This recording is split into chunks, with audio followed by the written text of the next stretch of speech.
Infelizmente, ele não é um gato para ter 7 vidas. E a que título possui tantas riquezas? E critica também esse falso heroísmo, né? Olá, queridos ouvintes do podcast de Camões a Clarice. A nossa conversa de hoje é sobre a obra Peregrinação, intitulada Na Escola Literária o Classicismo, do autor Fernão Mendes Pinto. Bom, de início, Fernão, ele também, meio que teve essa peregrinação dele. Ele passou cerca de 20 anos lá pela Ásia, lá por volta do século XVI, e quase todos os outros autores escreveram um lado, de conquista, dessas viagens, dessa peregrinação. E ele, diferentemente, deixou um testemunho, sobre a ralé que ia nos porões dos navios, Então aí nós já vemos uma diferença na questão dessa descrição, das viagens dessa peregrinação. Ele foi considerado o primeiro ocidental a ver e registrar países, povos, culturas e cerimônias asiáticas. Incrivelmente, ele não é um gato para ter 7 vidas, mas ele quase morreu muitas vezes, Ele conseguiu se salvar porque ele tinha uma lábia muito grande, Ele mentia muito também. Então, ele nunca se salvava pela força, Mas ele tinha uma lábia muito grande, isso ajudou ele bastante nesse processo. Muita gente diz, que alguns autores dizem que ele é o maior pícaro, Ele é um malandro da gema, como a própria expressão já fala. Ele mentia muito, o Fernão. Ele mentia, Mas mesmo assim, ele trazia uma mensagem, para se comunicar com esse estilo de artista literário que ele tinha, Ele se comunicou através de palavras, diálogos, os episódios, que misturavam a realidade e a ficção também. Então, por mais que ele mentisse, mas tinha ali um quê de verdade, Ele tinha uma mensagem nas suas obras. A obra, é intitulada O Quadro Mais Autêntico e Mais Completo da Ásia. Isso porque, o que é mais interessante de ser observado é que o livro ele traz uma quantidade de detalhes muito grande que somente a imaginação é capaz de imaginar o tamanho de coisas, que tem envolvida na história. Que se fosse assim só através da memória, não ia ser possível, A imaginação é muito importante nesse processo, principalmente da literatura em si. Quando você começa a imaginar as cenas, os personagens, tudo fica mais divertido, mais real, A obra em si, ela carrega muitos nomes, Muitos dizem que é uma tragicomédia, é um antipoema fantástico, uma utopia picaresca, mas na verdade ela é esses três mesmo, Um romance picaresco que narra as aventuras de um pobre coitado malandro, E ele é um romance satírico também, porque ele usa do exotismo como espelho, para criticar a si mesmo e também a sociedade da época, E, além disso, ele é um romance utópico, porque ele mostra várias facetas do Oriente, Como até a própria sugestão para um povo, para um novo tipo de sociedade. Então, por isso que é um romance utópico, E partindo para um olhar mais analítico sobre a obra, ele é um livro, que denuncia as instituições religiosas de Portugal. Além disso, ele é também a única obra que se conhece nessa época, que condenava essa ideologia de cruzadas, que o Gil Vicente, inclusive, e até Camões defendiam esse tipo de instituição religiosa. Então, ele era contra isso, E ele fazia um apelo à tolerância humana, com os outros povos, os outros costumes e também até as outras religiões. Na obra, o Antônio Faria, já partindo mais para um resumão, ele é considerado o maior herói da peregrinação, Então ele parece que é o maior herói português do Oriente. E o mais interessante é que ele não era lá esse herói, não. Ele era limitado, ele tinha audácia, então ele deixava atrás de si uma trilha de crimes ignóbeis, né? Então como é que uma pessoa que não faz aquilo que é certo, né? E ainda é considerado um herói, ainda nem é criticado por isso, né? Pelo próprio autor, então... a mensagem, né, do Mendes Pinto parece ser que o heroísmo, né? Eis aí o heroísmo, né? Que ele intitula, né, como uma violência selvagem, né? Ao serviço da fome e do ouro. Então, no caso, ele não criticava o herói dele, né? Mesmo ele sendo um pícaro. Aliás, até a obra em si, né? A Peregrinação é uma obra pícara, porque ela é uma sátira aos valores da aristocracia da época, né? Que era a aristocracia portuguesa. E critica também esse falso heroísmo, né? De Antônio Faria e é o seu total desmascaramento também. Então, aí a obra também é pícara em si, né? E como eu já havia falado anteriormente, no decorrer da obra, a gente não costuma ver nele criticando o herói, né? Porque ele é engraçado como ele descreve o herói com umas virtudes heróicas e depois ele mostra uma sequência de crimes, né? Cada vez mais horríveis. Então, qualquer pessoa que vá ler que tem um pingo de senso, né? Não seja hipócrita, vai saber, né? Que ali não tá certo. Vai captar a mensagem.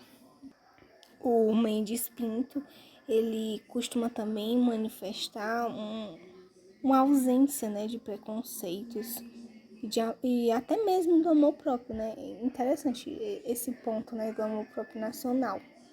Não é o amor próprio dele mesmo, né? É o amor próprio nacional. Na narração dele, ele demonstra isso claramente. Os portugueses, eles são mais bárbaros, mais violentos até do que todos os povos ditos bárbaros, né, que eles encontravam. Aqueles povos que falavam alto, que discutiam, né, que esfaqueavam as pessoas sem motivos, né, por motivos muito fúteis. Então, reproduz também, né, os piores preconceitos daquela época. E a seguir eu vou mostrar um trechinho, né, do livro que mostra como eles estavam certos, né, através disso, que é o seguinte: e a que título possuis tantas riquezas de sedas e peças, quantas o mar deu a nossas gentes desse vosso junco? Que segundo tenho sabido, valem mais que 100.000 tais. Pelo que me parece incrível, poderem homens adquirir bem tanta soma de riqueza, sem intervirem nisso roubos, os quais pela ofensa grave que com eles se faz a Deus, pois qual foi a causa porque as vossas gentes do tempo passado, quando tomaram Malaca pela cobiça das suas riquezas, mataram os nossos tanto sem piedade, de que ainda agora há nessa terra algumas viúvas, porque é isso que dizem de vós. Negarei que quem conquista não rouba, quem força não mata, que senhorei não escandaliza, quem cobiça não furta, quem oprime não tiraniza, pois todas essas coisas se dizem de vós, e se afirmam em lei de verdade, por onde parece que largai-vos assim Deus da sua mão, dando licença às ondas do mar, que vos afogassem debaixo de si, muito mais inteireza de sua justiça, que sem razão que eu usasse convosco. Então aqui nesse trechinho, reproduz, né, bem esses piores preconceitos, né, dos chineses contra eles, né. E justamente nesse mesmo capítulo, né, um pouquinho depois, o rei, ele tinha dito palavras muito cruéis e estava quase convencido, né, a libertar os portugueses, e aparece na cidade um corsário, né, que infelizmente tem mais verdades a dizer, né, sobre os lusitanos, né, e tem até um trechinho, inclusive, deixa eu procurar aqui, que fala sobre isso. Ah, tá aqui. E, tendo já determinado de nos mandar soltar, chegou ao porto um corsário. Lembram, né, que aparece um corsário que eu tinha falado? Então é esse. Este Pero, quando soube da nossa prisão, e como o rei estava determinado a nos mandar soltar, lhe disse que era nosso costume espiarmos uma terra sob a capa de mercancia, e depois a tomarmos como ladrões, matando e assolando toda a coisa que nela achávamos. E qual foi a informação? Pode tanto com o rei, que o fez tornar de todo atrás no que tinha determinado. Então, nesse trechinho, né, a gente pode ver que o corsário apareceu, mas ele tinha mais verdades a dizer sobre esses lusitanos, né? E a gente percebe isso nesse trechinho. Em outros trechos, né, da obra, em outros momentos da obra, o Mendes Pinto, ele retrata, né, locais mais tranquilos, né, mais pacíficos, assim posso chamar, que eram locais que serviam de refúgio, né, quando os portugueses chegavam. Então, no capítulo 41, traz essa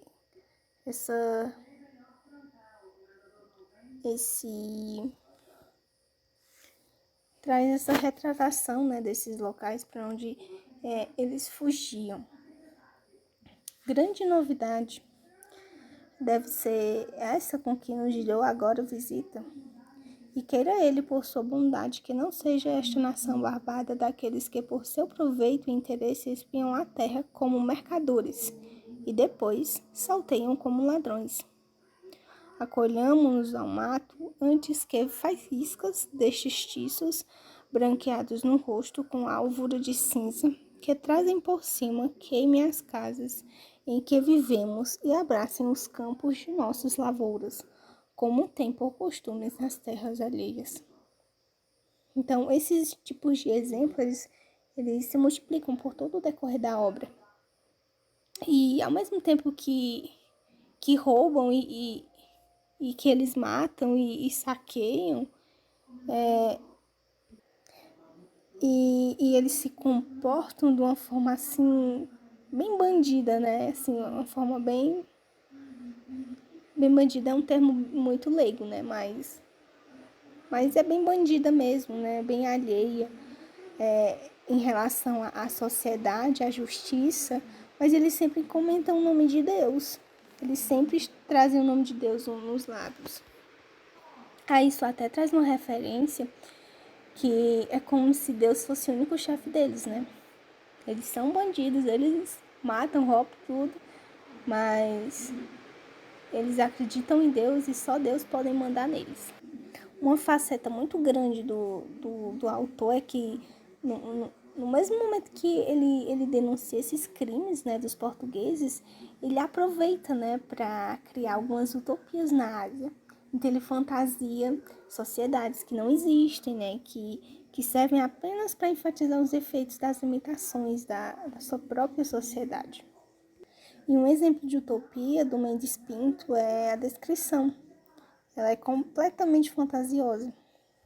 Essa descrição é de Pequim. Tá lá no capítulo 107.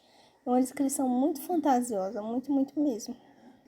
Tem até um trecho de um autor que eu li, que eu achei bem interessante. Ele é bem crítico em relação à obra, que diz o seguinte: a peregrinação é um grande catálogo da pior irracionalidade humana, uma obra audaciosa e percussora gigantesca e mal lapidada, soterrando seus leitores debaixo de uma quantidade irrazoável de episódios e eventos, histórias e anedotas, cujo caudaloso volume serve para disfarçar a enormidade e a profundidade de sua crítica feroz a todos os valores mais caros da sociedade portuguesa e do Ocidente. Então, o autor quer dizer, né, que a obra é gigantesca, né, traz muitas questões importantes para serem discutidas. Então, quando ele diz até que ela é mal lapidada, né, é muito bom o texto, mas poderia até ter sido melhor também, né? Então, no decorrer da obra, é narrado tudo com aquele tom leve, ingênuo, né, de que tipo daquelas pessoas que não sabem se dar conta, né, da sua potência, da sua força, da seriedade. Então, O texto ele é muito forte, porque ele traz uma denúncia, né, do que está sendo feito na época. Para quem já leu a obra, assim, se a gente for comparar com outras obras, geralmente é uma descrição de locais, né? E na peregrinação não tem muito isso, essa questão da descrever. Por exemplo, se eu tô lá numa paisagem, eu descrever essa paisagem. Não tem muito, né? E o que a gente percebe é que o autor, quando ele fez a própria peregrinação dele, ele focou muito mais em outros aspectos, né? Por exemplo, comentários utilitaristas, negociantes, se, por exemplo, a terra é fértil, esse tipo de coisa, né? Se tem gado. Então, não muito uma coisa em relação à natureza, né? Mas uma coisa mais desmatada, se assim a gente pode dizer, né? E já por outro lado, ele consegue descrever muito bem os costumes e as práticas da época, né? Porque tudo que é humano, para ele, é interessante. Então, isso é muito refletido na obra. Vocês sabiam que ela é... Ela não, né? Ele é comparado até com Gil Vicente, né? Por conta justamente dessa capacidade de inventar, né?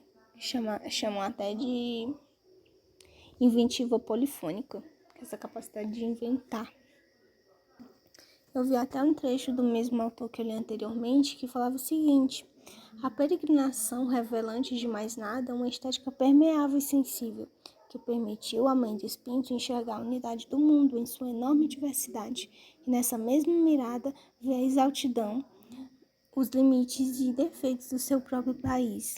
Então, ele fez isso e postulou tudo na sua obra. Já voltando mais para a questão do ser pícaro, né, da obra ser pícara, e do personagem também, o Mendes Pinto, ele se apresenta não como herói, mas como um valentão, né, um dominador. Eu lembrei até agora da Memórias Póstumas, não, Memórias de um sargento de milícias, né, que ele também é um pícaro. Então, mas como o pobre coitado, né, em busca da fortuna, sem vergonha, sem dinheiro, sem honra. Então, ele faz, né, de tudo para enriquecer e para sobreviver. E quando ele faz isso, ele desafia o pudor, as convenções sociais, e isso traz grandes consequências, né, quando a gente começa a ler. Consequências que até a gente mesmo costuma julgar as próprias pessoas, né? Então,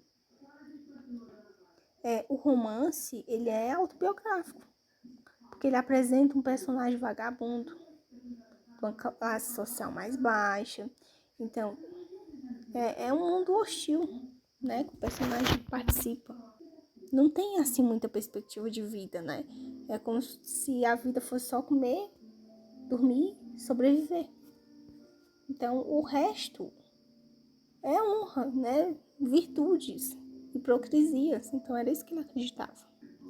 E como todo bom romance pícaro, né? Ele não deixa de ter aquela crítica implícita, né? A crítica era justamente a ideologia senhorial, que era através dos grandes nobres, né? Que iam à guerra em defesa do rei. E tinha uma crítica sobre isso também. Mas, antes de tudo, né? Pinto, ele era um verdadeiro satirista. Tem autores até que acreditam que quando Pinto escreveu essa obra, ele mesmo dizia que era autobiográfica, né? Mas justamente para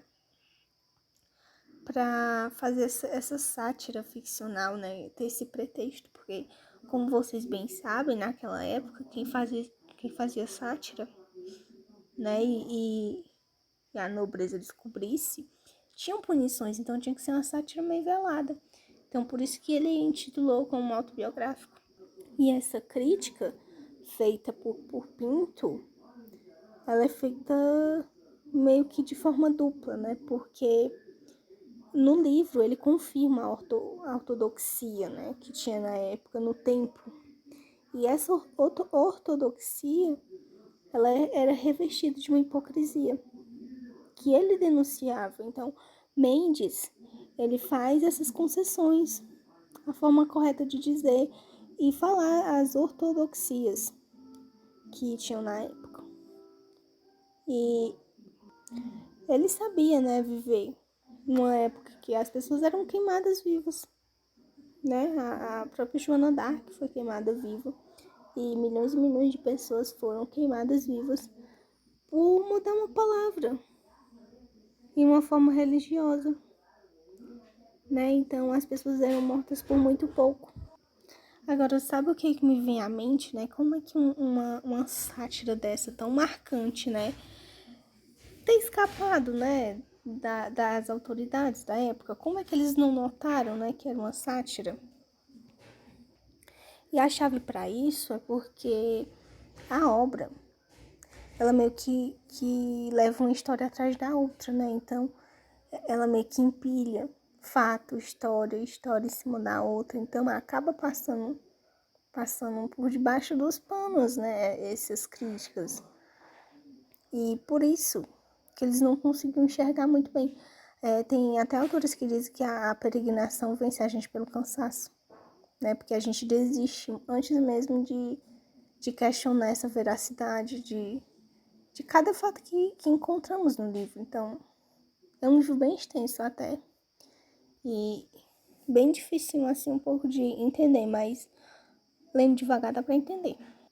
Mas o que a gente não pode deixar de destacar sobre essa obra sátira é a hipocrisia dos ocidentais no Oriente. Então, isso está bem muito presente, né? A hipocrisia das autoridades.